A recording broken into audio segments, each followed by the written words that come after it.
Good evening.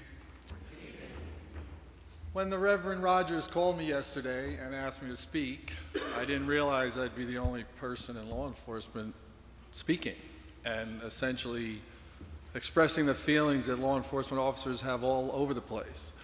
So in a conversation, I said to the Reverend Rogers, who I have known probably for 50 years, there was a time when I looked up to him. He was a majors Little League baseball player, and I was in the minors, and that was like a big deal. And he said, just be yourself, which was kind of surprising because I actually think that's a big mistake. And then he said, I want you to convey a message of understanding. Well, that part's pretty easy, because from the day 33 years ago, when I was dropped off by Sergeant Percalis on a foot post with Billy O'Connor on Martin Luther King Avenue, I was charged with understanding the African American community. And it was in June, and those apartments are like brick ovens, and they're hot. And I was told to understand that they're hanging out in the street, and they want to have a glass of beer like everybody else, but they don't have a deck. And they don't have a place to have that alcohol. And you need to understand that, it's a little different. And then when the population in Morristown grew as far as the Spanish-speaking population, I was asked to understand their cultures, their customs, and their language. And for the last 33 years, I've been asked to understand a lot of different groups, a lot of diversity, sexual orientation, physical ailment, different cultures, customs, languages. I think I've done my part. Soy el jefe de la policía de Morristown, porque hay muchas personas que hablan español en mi ciudad. Yo tengo que aprender, practicar y hablar español. I've done my part. So tonight I'm presented with a forum to help you understand us. And I do think it's kind of a shame that it took 5 police officers being killed to have this forum, but I'm going to make the most of it. Because I can tell you that black, white, Spanish, male, female, a lot of police officers have the same feeling. And they're looking at me, I do believe, to convey some understanding. So I want you to understand a few things. Understand that we never get a dispatch to a good situation. Think about it. We never get a dispatch to a good situation. We are dispatched to the worst of situations. And I was talking to a pastor earlier, and he said, it's not so bad in Morristown. We have more domestic violence cases in this town than any other town in the county. We are dispatched to people that just can't get along. Neighbors, husbands and wives, husbands and husbands. We see the worst of the worst. When you're reading about the 10-year-old boy that was tortured and murdered, I'm one of the guys that went to his autopsy. When you're reading about the suicide, and I was telling the pastor of a 12-year-old African-American girl, we're the cops that have to hold that body while another cop cuts her down. Small town, big city, we see the worst of the worst. Understand that we are the victim of a type of prejudice. Yes, I can take this uniform off, but I have experienced the hate stare for the uniform that I wear. There are cops all over this country right now, figuratively and literally, paying for the actions of a few. Whether they're on a police line, subject to rocks and bottles and now fireworks and Molotov cocktails, or just conversation. There is not one police officer that I know that is not asked, what was Darren Wilson thinking about when he shot Michael Brown? And it's just nothing new. I've been on since 1983. And I'm not going to look at anybody in particular, but some of you older people will remember what was known as the Rodney King beating. And it was in 1991 or 92. I'm not going to lie. I was in Dunkin' Donuts at 4 o'clock in the morning. I don't eat donuts. I'm a bagel and cream cheese guy. But I was watching the TV, and there was an African-American gentleman there. And I'm watching this beating. And if you don't know about it, LAPD officers struck Rodney King as many as 23 times. And I was relatively new, and my jaw dropped. And that African-American gentleman turned to me, and he said, "What's the big deal? You're all like that."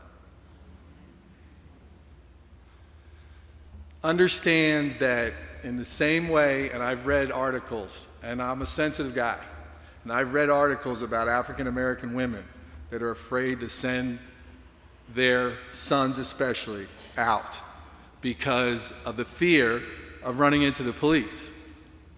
Trust me, my family's afraid for me too. And most of the people that I know, cops, their families fear for them. I got an awful lot of texts the last couple of days. Are you okay? Are you safe?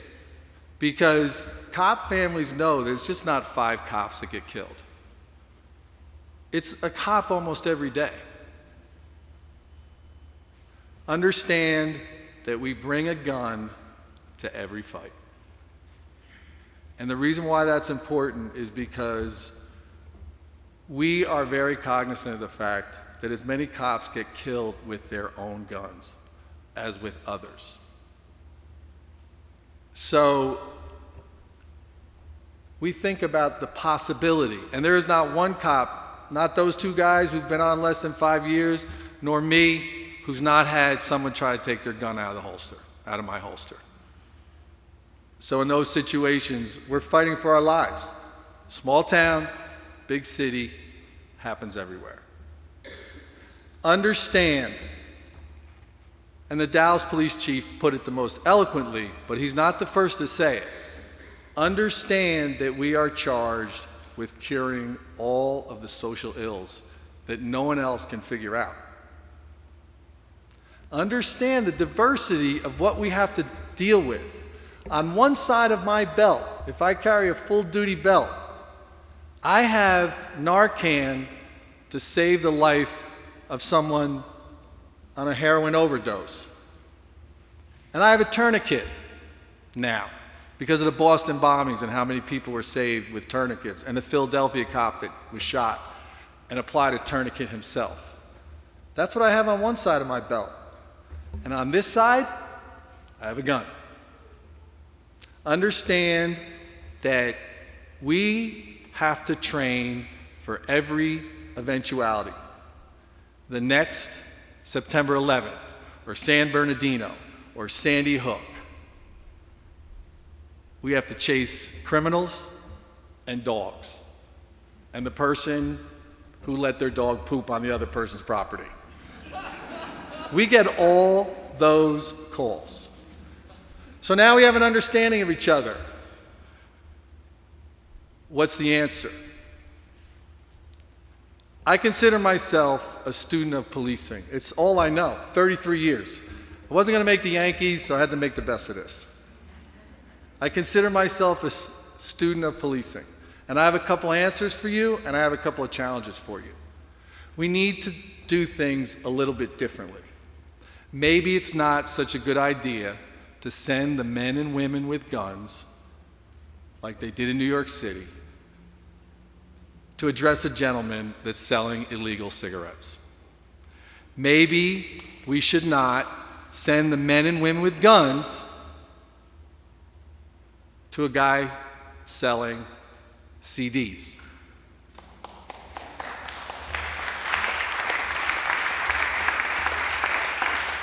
And understand, those of us, John McGinnis, the chiefs of the County Chiefs Association president, Jim Blesson, we've had conversations. We critique ourselves. If I ever meet Darren Wilson, who killed Michael Brown, I will ask him, why did you put yourself in a tactically poor position that led to a situation where you feared for your life? Because I was taught, first day, that if you have somebody walking down the middle of the street, you get out of your car. You don't put yourself in a bad tactical position by driving up to him so that you're down there and he's up there. We look at all this stuff. No police officer was ever taught how to tackle. I'm telling you these things because these are the things that we talk about, and I want this conversation to continue. Look at the Baton Rouge case. We don't tackle because, well, Bart Oates, you could probably help me out on this one, former New York Giant. If I wrap my arms around somebody like they did in Baton Rouge, where's my gun? It's within reach of that person. I was taught to use my nightstick. That's what I was taught, a reasonable use of force. Now here's the challenge. Here's the things we have to change, and I really appreciate what President Obama said. He said we have to unite, we have to stand together. However, I'll tell you when I need you to stand with me. Because ironically, the same problems that I dealt with 33 years ago in the federal housing projects, I've been asked to deal with again. It's young African American men with a high unemployment rate, with no place to go, and they're asking me and my cops with guns, to deal with people who are doing no more than violating noise ordinance laws and some drinking laws. Now, I didn't make this up. It's a program out of Boston, and I'm going to ask Reverend Rogers and the other pastors here, stand with me at 10 o'clock at night, 11 o'clock at night, midnight, and 3 o'clock in the morning. Stand with me and my cops. I want social workers. I want programs. I want people to stand with my cops and walk up to these African American kids. Because think about it. How is the relationship between the police and the community going to get better if all we are doing is approaching 14, 15, 16-year-old kids and tell them they can't stand here, they got to go someplace else, but there's no place to go. So when we talk back there, I can tell you how to do it. It's pretty simple. I think I heard the Reverend Rogers talk about things concrete that we can do here, and maybe the rest of the country will follow. In Boston, it was a clergyman driving with a cop. And when they saw a bunch of kids, 13, 14 years old, 2 o'clock in the morning, they stepped out. The cloak of authority came down just a little bit because there was a clergyman there. And I've been asking for a long time. And if those 5 cops got sacrificed so that we can make things a little bit better, all you people that are of the cloth, you're going to tell me there's a reason for that. See you back there. Have a good night.